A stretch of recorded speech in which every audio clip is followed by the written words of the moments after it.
Everyone at Northwood High knew that Clara Evans, the school's reigning ice queen, was completely untouchable. Guys lined up to ask her out, but no one ever got within 10 feet of her.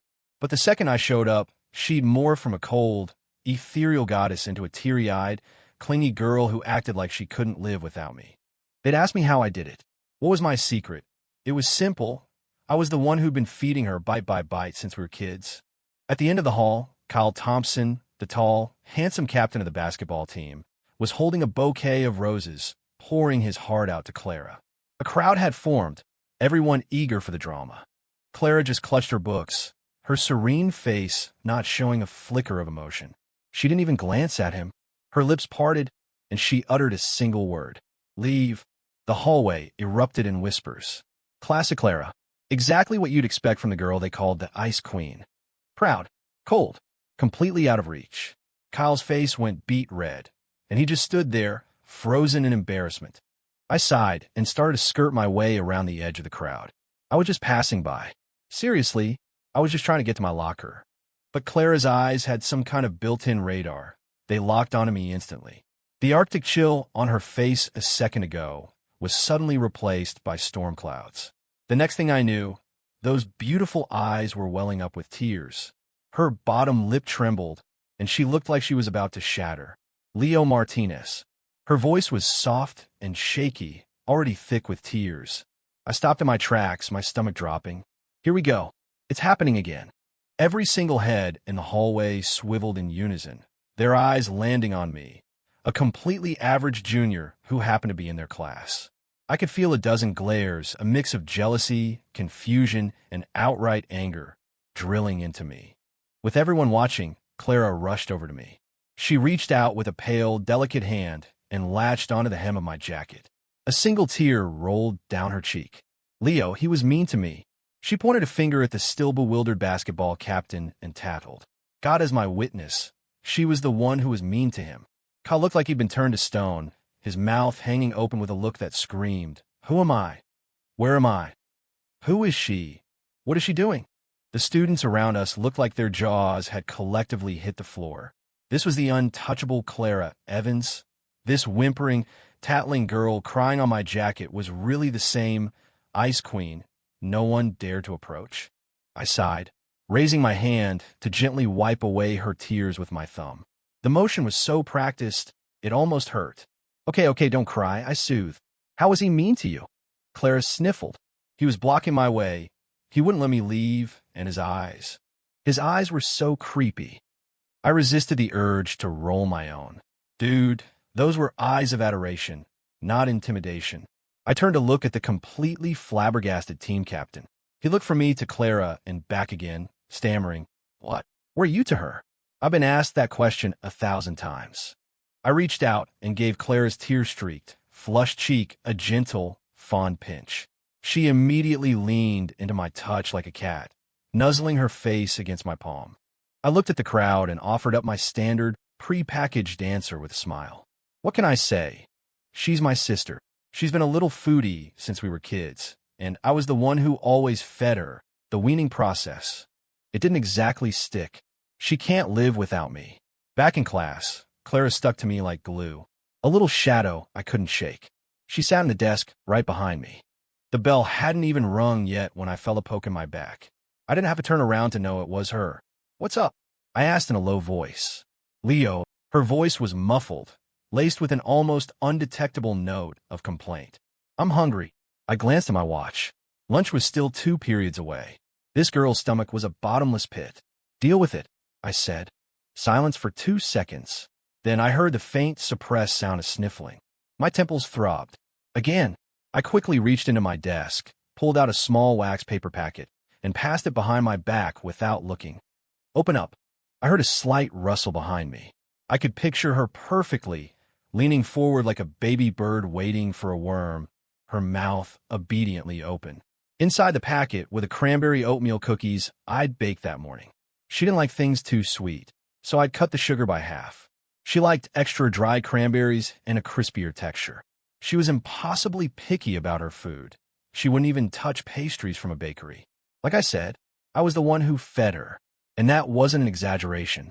Growing up, she lived next door.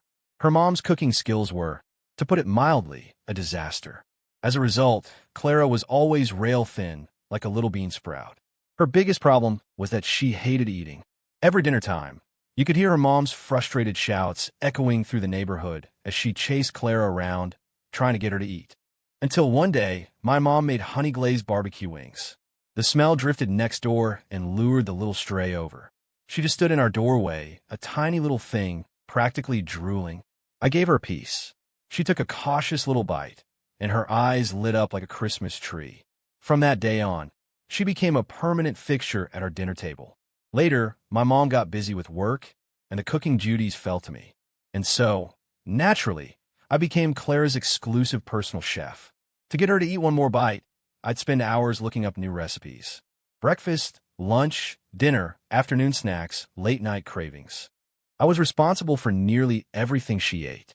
Her mom was thrilled to be off the hook, joking that she should just give Clara to me as a child bride-to-be. I always thought she was kidding. But as we got older, I started to realize something wasn't quite right. Clara's dependence on me had reached a baffling new level. She would only eat food I made. She would only drink water I poured. If I wasn't home, she would literally starve herself for a day until I got back. Her mom got worried. She said this couldn't go on, that girls change, and she couldn't rely on me forever. So, our parents teamed up and launched the Great Weaning Plan. They sent me to a summer camp in another state for a whole month. Before I left, I watched Clara cry until she could barely breathe, and it tore me up inside. But I knew it was necessary. She had to learn to be independent. I just never expected what would happen next. Before the month was up, in fact, just 1 week later, my mom drove out to pick me up and bring me home. When I got back, I found Clara lying in a hospital bed, having lost a scary amount of weight. The doctor said it was malnutrition combined with emotional distress. In the week I was gone, she had barely eaten or had a drop of water. The moment she saw me, she let out a wail and burst into tears, a heartbreaking, gut-wrenching sob. She threw her arms around me, holding on with all her might. "Leo, you're not getting rid of me, are you? You're not tired of me too, are you?" In that instant, all my logic and resolve crumbled into dust. I held her tight, stroking her back. No, I want you. I'll always want you. I'll never let you go hungry again." From that day forward, the weaning plan was officially, completely, and irrevocably dead. And I accepted my fate. I just have to take care of her. She was the little stray I'd raised myself. What else was I supposed to do? I had to spoil her. During gym class that afternoon, we had free time. The girls gathered in small groups, and the topic of conversation, as always, was Clara. And by extension me. "Clara, you and your brother are so close," one of the girls said with a smile. Clara was sitting on the grass, sipping the freshly squeezed orange juice I'd brought from home. She only drank juice I made myself. Hearing the question, she looked up, a hint of confusion in her eyes. In her world, this wasn't even a question. Of course we were close. Wasn't that the most natural thing in the world? Another girl, a bit bolder, scooted closer. "Leo, is he really your brother? You guys have different last names." This question was more pointed. Clara's brow furrowed slightly. She hated answering people's questions, especially questions she considered stupid. I was about to walk over and intervene when I saw him, Kyle Thompson, walking over with a few of his basketball buddies. He'd changed into his jersey, and his hair was still damp, clearly fresh from a game. He walked right up to Clara, looking down at her. His eyes held a mix of curiosity and frustration. "Clara," he started. "I still don't get it." Clara looked up, her cool gaze making him seem like a complete stranger. "Don't get what?" Kyle took a deep breath as if to steel himself. "I don't get what he has that I don't. Where do I fall short compared to Leo Martinez? My family, my looks, my skills. I'm better than him in every way, right? So why would you rather cling to your so-called brother than even look at someone who genuinely likes you?" He spoke loudly, and his voice drew the attention of everyone nearby. The air grew tense. I stood a short distance away, my fists clenched. Clara slowly got to her feet. She only came up to Kyle's shoulder, but her presence was every bit as powerful. She looked at him and said, each word crystal clear, "You think you can compare yourself to him?" Her voice wasn't loud, but it was unshakable. When my stomach was aching from hunger, He was the one in the kitchen making me a hot bowl of chicken noodle soup. When I was sick, he was the one who stayed by my bedside all night. And when everyone misunderstood me, when it felt like the whole world had turned its back on me, he was the one who stood by my side without a second of hesitation. Her gaze shifted to me, and the ice in her eyes instantly melted, becoming impossibly soft. All those things you mentioned, family looks, skills, to me, they're worthless, because in this world, there's only one Leo Martinez, and this is the only food I can eat. With that, she didn't spare Kyle another glance. She turned and ran to me. Once again, in front of everyone, she grabbed the hem of my jacket. She tilted her head up to look at me. Her eyes were shining, as if they held all the stars in the sky. Leo, I'm thirsty. That juice from earlier was too sweet. I want homemade lemonade, the kind you make. Right now, she made her demands with such entitlement, as if the fierce queen who had just taken on the world wasn't her at all. I looked at her, and my heart felt like it had been squeezed. What could I even say? I could only surrender. I sighed and gently flicked her nose. I know, my little queen. Let's go. I'll make it for you a home. I took her hand and turned to leave. Behind us, Kyle's face was a mask of fury, surrounded by a field of dropped jaws. They didn't get it. They would never get it. Claire's world was very, very small. Small enough to fit only one person, and the 3 meals a day that person made. Claire was quiet on the walk home. She just held my hand, her steps slow and deliberate. Something was on her mind. Whenever something was bothering her, she would go completely silent. The streetlights stretched our shadows out long behind us. I didn't ask. I waited for her to speak first. Just as we neared our houses, she finally stopped. Leo. She looked down, her voice barely a whisper. Am I totally useless? I paused. Why would you say that? All I do is depend on you. All I do is cause you trouble. If you weren't around, I'd probably starve to death. Her voice was laced with a vulnerability and confusion I had never heard before. My heart clenched. It looked like Kyle's words from earlier had gotten to her. I stopped, turned, and looked at her seriously. Clara, look at me. She slowly lifted her head, her eyes red-rimmed. You're not useless. You just need me. I try to find the right words to make her understand. It's like how I need air to breathe, or a fish needs water. I need you, and you need me. That's not being useless, that's called. I trailed off. What was it called? A deep sibling bond. Childhood best friends. None of those labels seemed to fit the tangled, deep-rooted connection we had. Clara looked at me, a flicker of hope in her eyes. Called what? I opened my mouth, but then deflated. Called being the perfect foodie partners. She let out a small laugh, a sound. Tears still clung to her eyelashes, but her smile was like the sun after a storm, clean and warm. Whatever, she mumbled, but the gloom in her eyes had mostly vanished. I knew she was easy to soothe, as long as I was here, as long as I said the word. Back home, I walked into the kitchen like it was my own, pulling out lemons and honey. Clara followed, right behind me, like a little supervisor. I sliced the lemon. She watched. I poured the honey. She watched. I added the hot water. She still watched. Her gaze was so focused and reverent you'd think I was performing some kind of sacred ritual. The water had to be just right, about 180 degrees, not too hot to drink. 2 slices of lemon. No more, or she'd find it too sour. Half a spoonful of honey. No less, or she'd complain it was bitter. These habits were so ingrained in me, I could do it with my eyes closed. I handed her the freshly made lemonade. Here you go.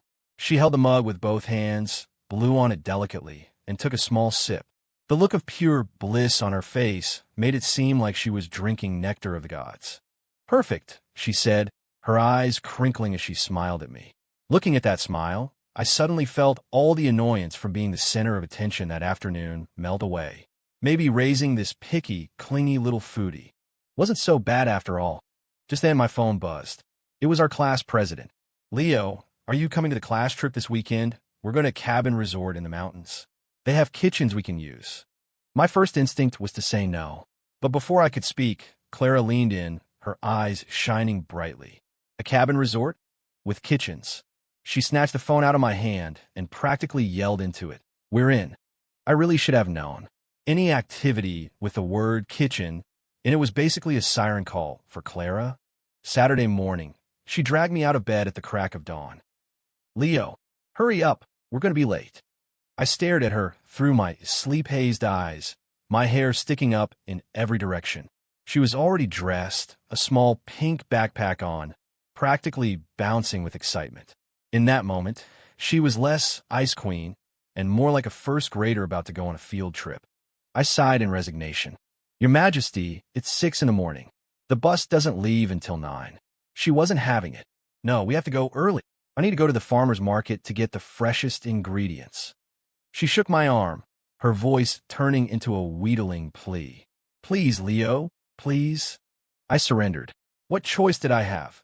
I dragged myself out of bed, got dressed, and let her pull me to the nearest market. The early morning market was bustling with life. Clara flitted between stalls like a happy hummingbird. "Leo, these tomatoes are so red. We can make garlic butter shrimp scampi."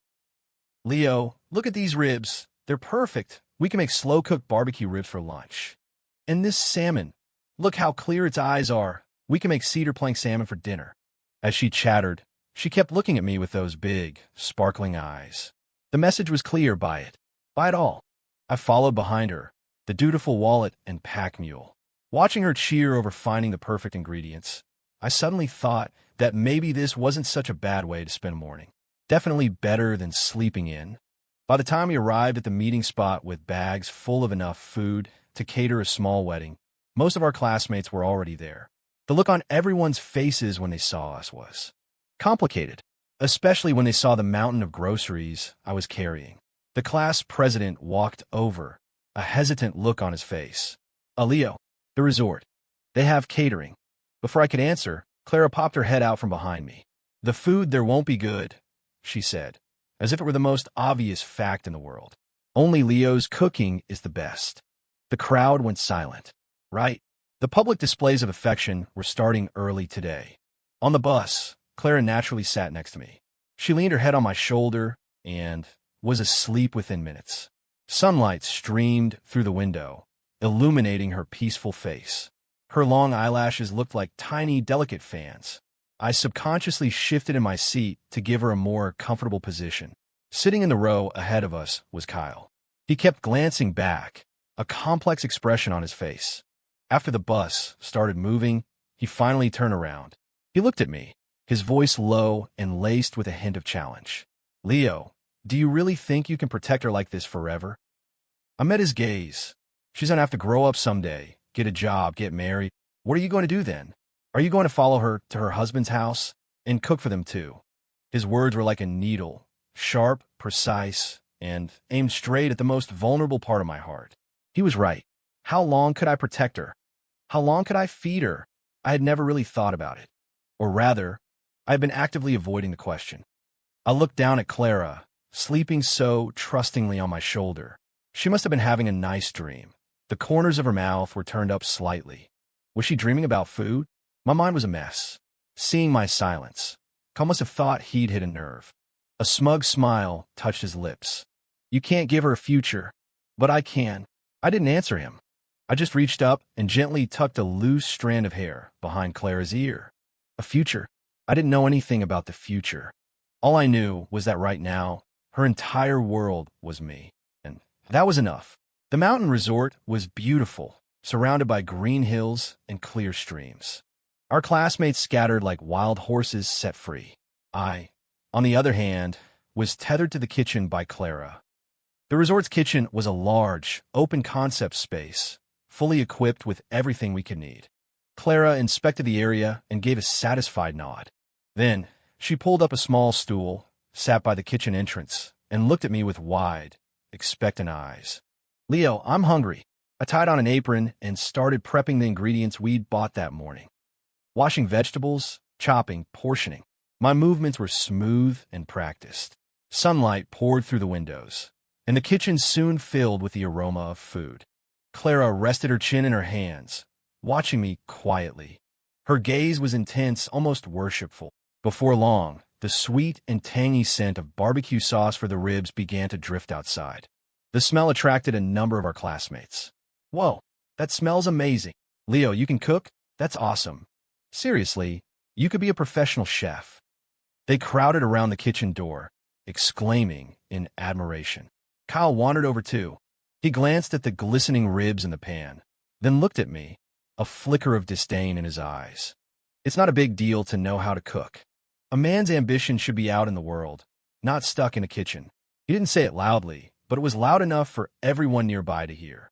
The atmosphere turned awkward. I ignored him, focusing on glazing the ribs. But Clara was not having it. She shot up from her stool and stood in front of Kyle like a small animal protecting its food. What do you know? Being able to cook is a huge deal. Leo is the most amazing person in the whole world. She looked fierce and adorable as she defended me.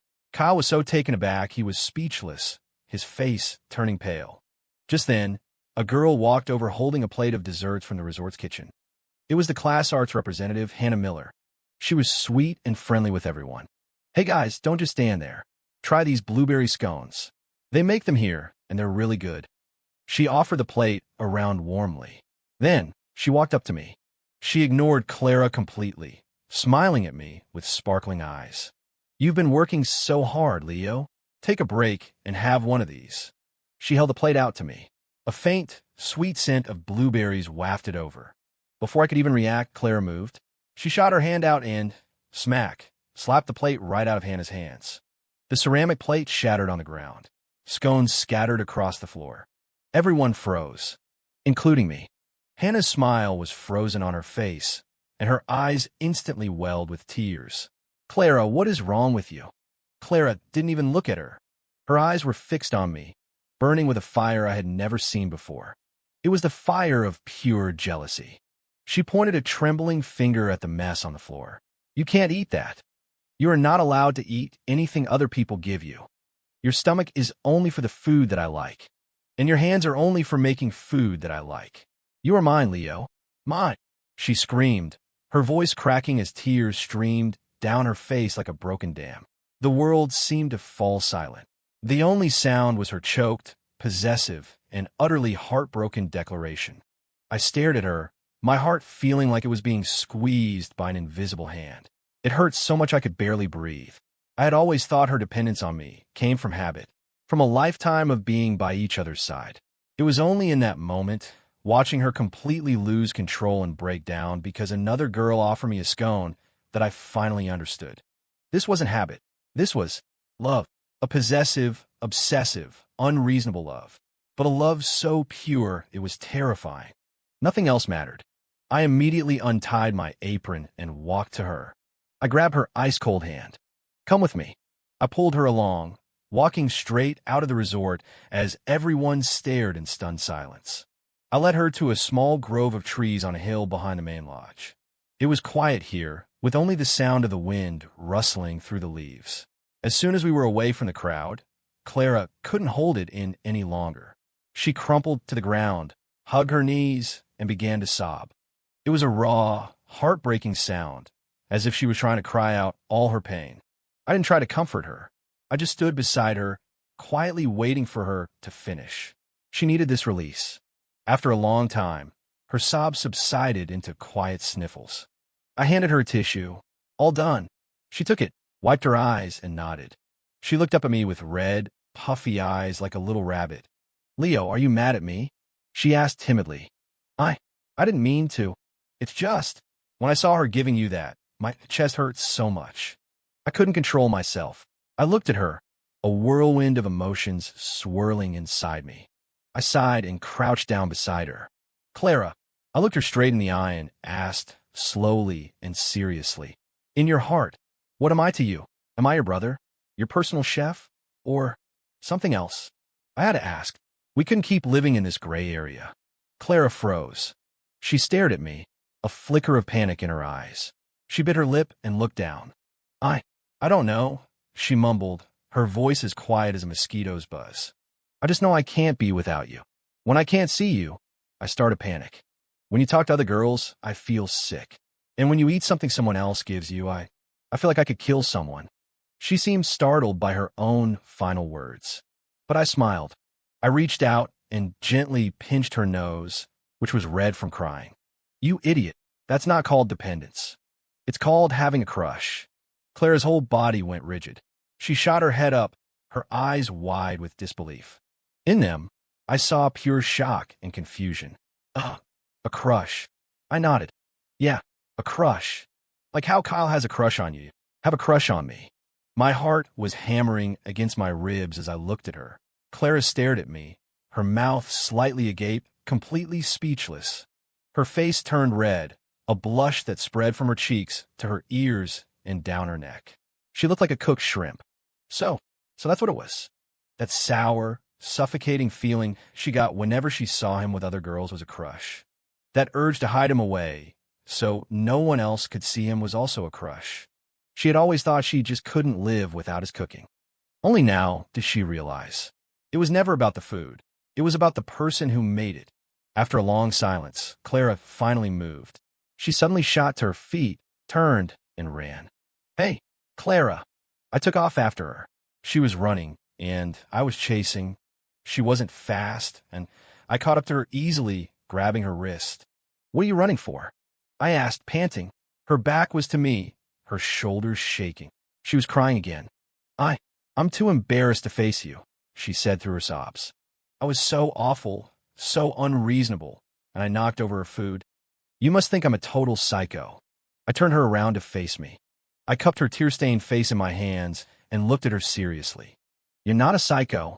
You just care about me too much. I leaned down and gently, so gently, pressed a kiss to her forehead. It was as light as a feather. Clara froze instantly. She forgot to cry, forgot to breathe. She just stared at me, dumbfounded. Seeing her dazed expression, I couldn't help but smile. So, do you know what I am to you now? She blinked, long eyelashes still wet with tears. Then she nodded, and then shook her head. I raised an eyebrow. She threw both her arms around my waist and buried her face in my chest. Her voice came out muffled. I don't know. I just know you're mine. And from now on, you can only be mine. Your cooking, your kisses, everything about you. It's all mine. Wow. The second I opened the door a crack, she blew it off its hinges and claimed ownership of the whole house. I smiled, a mix of helplessness and affection, and hugged her back. Okay, it's all yours. By the time we got back to the resort, the atmosphere had returned to normal. Hannah's eyes were still red, and it was clear she'd been crying. Kyle was sitting with her, comforting her in a low voice. When they saw us walk in hand, all eyes were on us once again.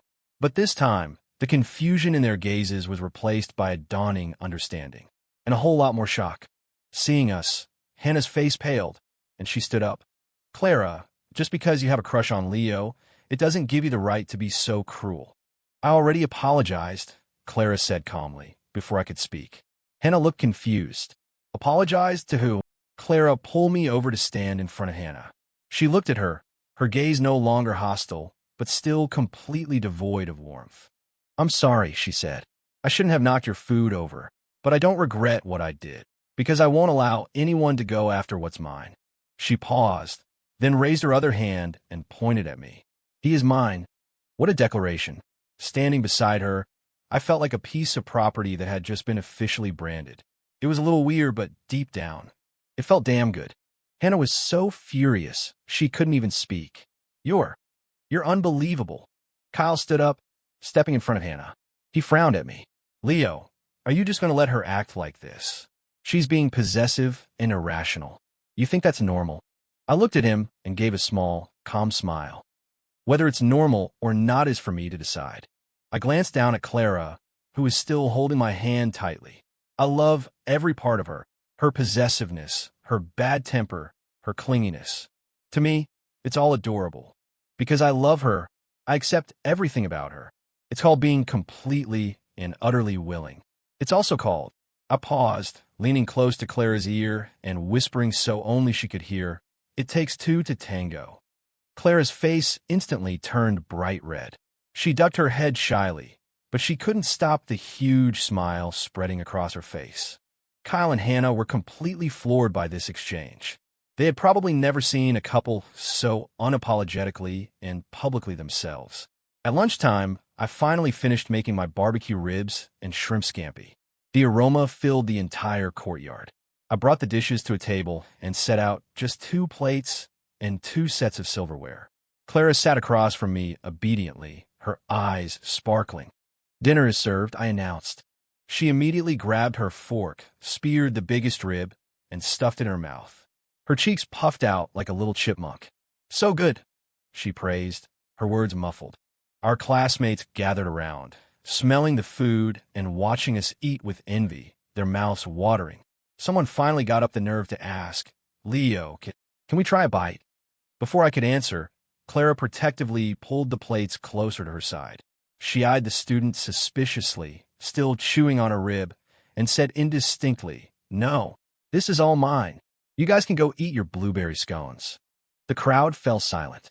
Wow, now the scones were the enemy. I looked at her, so possessive and petty, and didn't know whether to laugh or be exasperated.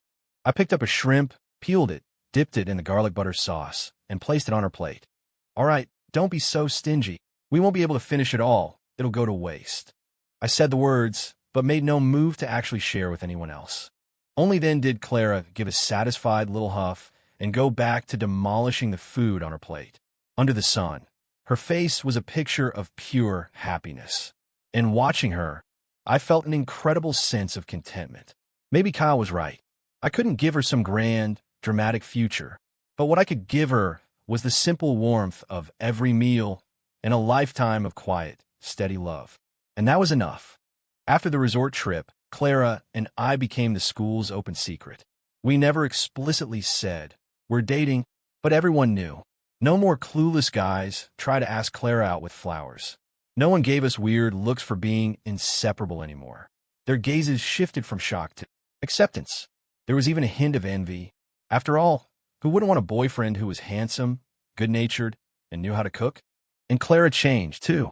She was still the ice queen, cool and dismissive to everyone but me. But she wasn't so prickly anymore. Her coldness was now tempered with a soft edge, because she knew that I was always standing behind her. I was her confidence, her safe harbor. She was still just as clingy.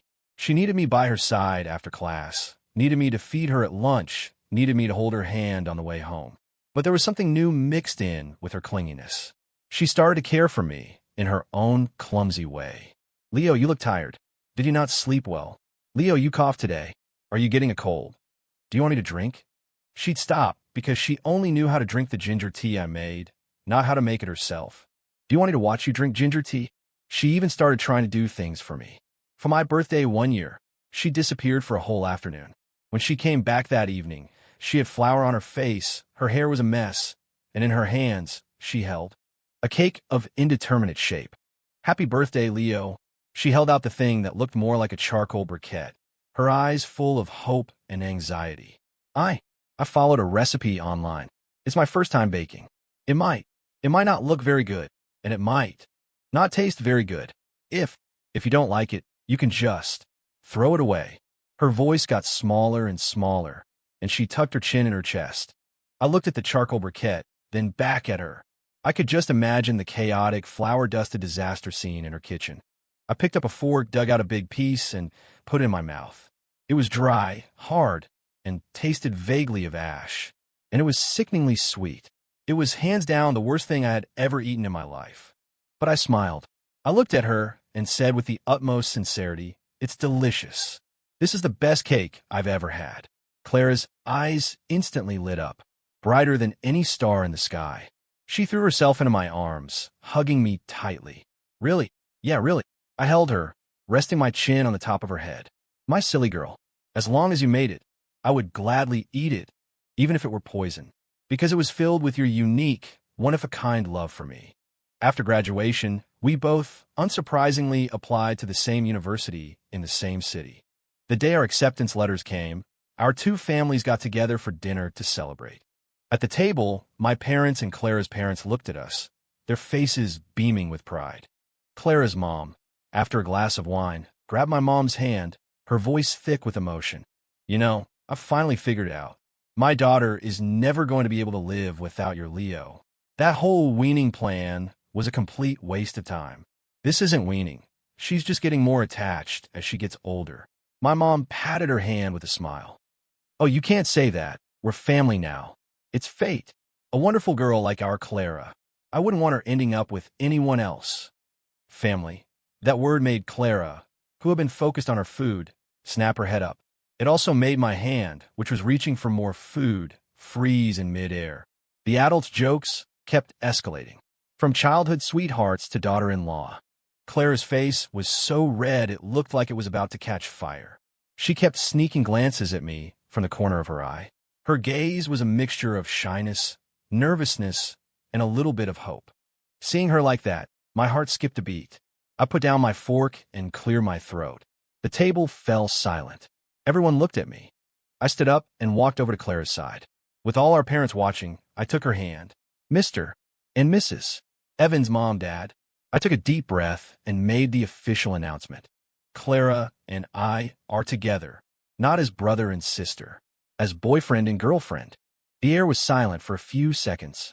Then, the room exploded with applause and cheers. Oh, that's wonderful, just wonderful. I knew it. I always knew it. Leo, you better take good care of our Clara from now on.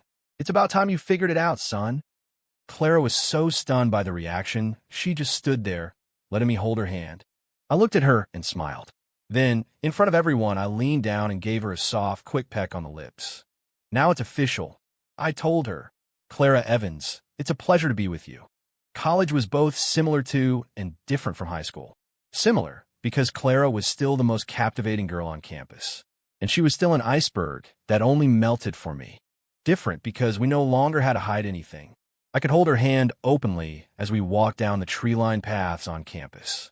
I could sit in the library with her, peeling an orange for her while she studied. I could ignore all the stares in the dining hall as I fed her, bite by bite, because she was my girlfriend. It was the most natural thing in the world.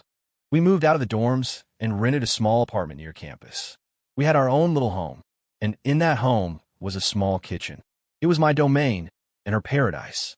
The happiest moment of every day was when I was in that kitchen, apron on, busy cooking, while she would wrap her arms around my waist from behind and lean against me, like a clingy koala.